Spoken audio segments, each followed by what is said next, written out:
Greetings fellow air travellers. This video is for everyone who has ever bought an airline ticket. I'm going to make this video as short as possible, but the large amount of information included will inevitably dictate the length, so please bear with me. Hopefully at the end of this video I will have convinced you that there is a deception going on right in front of your eyes. This affects every person that has ever travelled on a modern day airliner. If you're not convinced, then I hope that this information will have planted a little seed of thought that you can use later on when something else related comes to light. We have been told that the fuel for a flight consists of about 50% of the ticket price. We have accepted this information for many, many years. What if that information was wrong? What if the manufacturers knew this and chose to keep it quiet? We've all experienced walking up the airplane steps, stopping in the queue and looking around. We look at the wings, we look at the engines, and marvel at the size of these amazingly powerful pieces of modern technology. Sometimes we also see the fuel being pumped into the wings. We think nothing of it. But what happens if we put our common sense hat on and take another look? The Airbus A380 is a truly amazing feat of engineering. In a purely bums-on-seats configuration, this aircraft can take almost 900 passengers. A typical coach takes about 50 passengers, so the A380 can take approximately 18 coachloads of people. That's a lot of people. According to their own specifications, the A380 can take 323,525 litres of jet fuel in the wing tanks. That works out at roughly 260 metric tons, or 130 tons of fuel in each wing. I'll let that sink in for a minute because that is very, very heavy. That is the same as 16 red London double-decker buses on each wing. Or to put it another way, a herd of 22 fully grown elephants on each wing. How does that sound to you? Pretty incredible, right? But you can look this information up in the specifications and check it for yourself. Most of us have seen a plane refueling. They connect one or two hoses underneath the wing, connect that to a pump on board a refueling truck, which then pumps the fuel from underground tanks. This takes about 45 minutes for a full load. We never see the amount being pumped because the tanks are not visible. Let's make them visible and see how that looks. It would take 16 of these 20,000 litre trucks to fill the A380. Where does all this fuel go? In the wings, you say? Okay, let's take a look at the wings, and you tell me where you think it all goes. This is the A380 wing. Pretty huge. Let's put a fuel truck next to it. And another. And another. And another. And 4 more. Just for this wing. Another 8 go into the other wing. Can you see what I'm saying? Now let's take a look at the wings on these aircraft. This is the new Dreamliner taking off in a spectacular fashion. Observe the thickness of the wings. How many fuel trucks would fit in those wings? Okay, let's take a look at the fill rate. To fully fill the A380 takes approximately 45 minutes. To fill an Olympic-sized swimming pool takes about 4 days. I think people are going to be really excited. That is 2.5 million litres of water. The capacity of the A380 is about 8% of the volume. 8% of 96 hours is 7.6 hours. That's a lot longer than 45 minutes. So maybe the filling equipment is much faster for a plane. Let's take a look. This is filling a swimming pool. And this is filling an aircraft.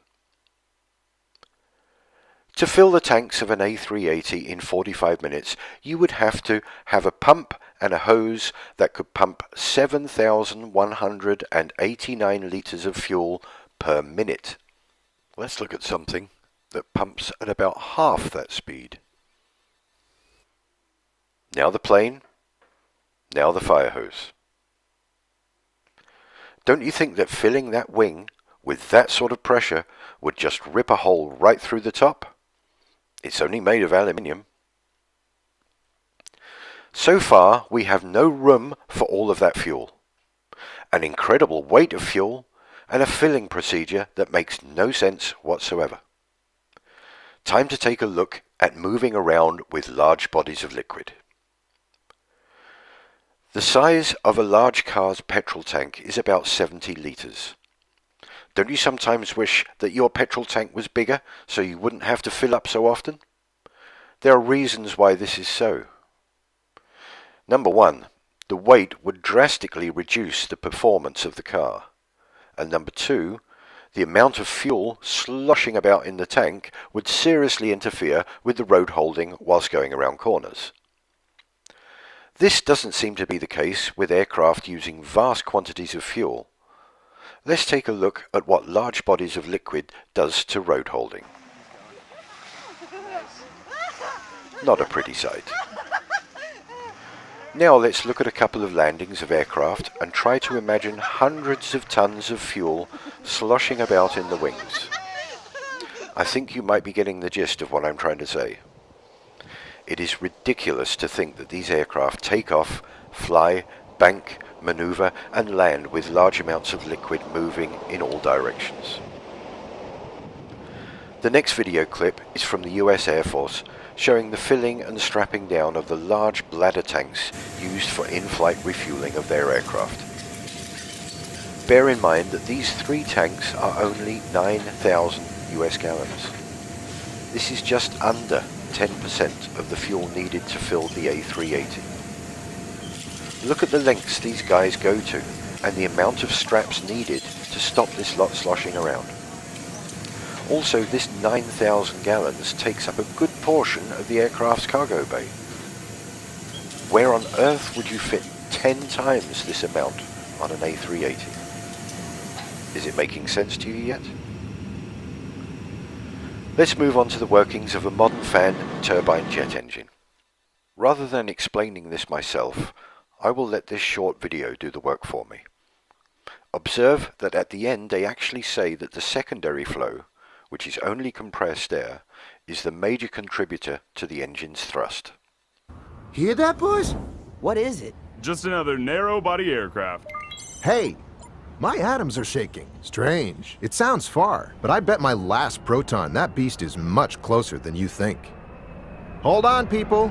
It's a LEAP-powered aircraft. A leap into the unknown. What on earth is a leap? Something you sure haven't seen before. Everybody get ready. We're going in. Can someone please tell me what just happened? Sure. The engine makes a plane move forward. Thrust is produced by air being pulled in by the fan blades. Then this air is ejected at greater speed through the exhaust, creating the required pushing force. This is a principle of Newton's law. For every action, there is an equal and opposite reaction. So how is this possible? General Souls, come with me to the bypass.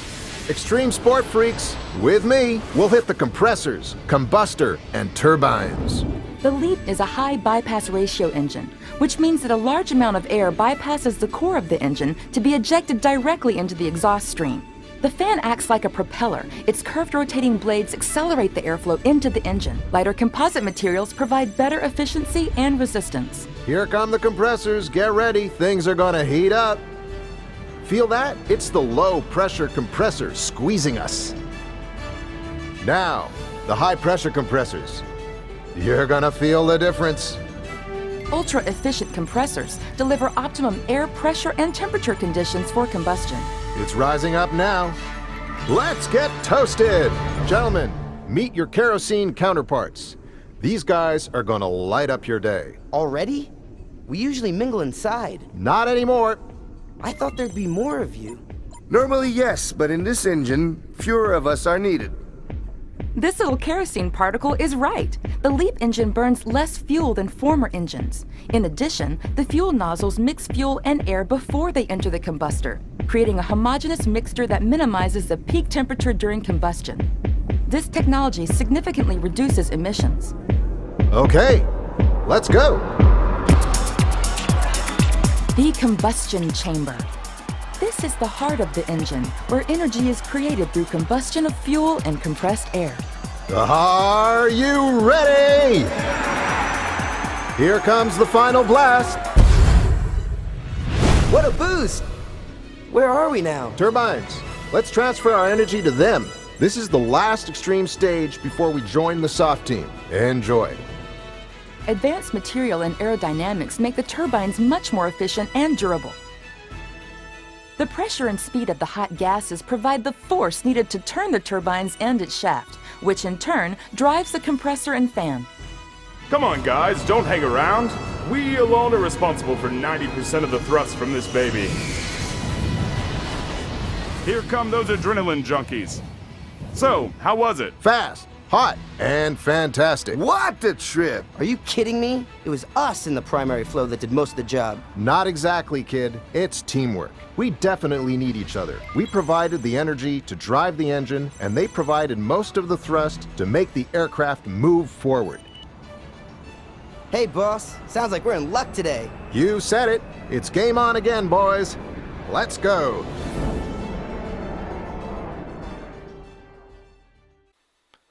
Now let's watch how compressed air, ejected at force into ordinary air, reacts.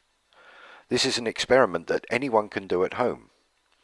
You compress air inside a plastic bottle, pop open the top, and see the result: water vapor. This is what is happening when the jet engines are in cruise mode.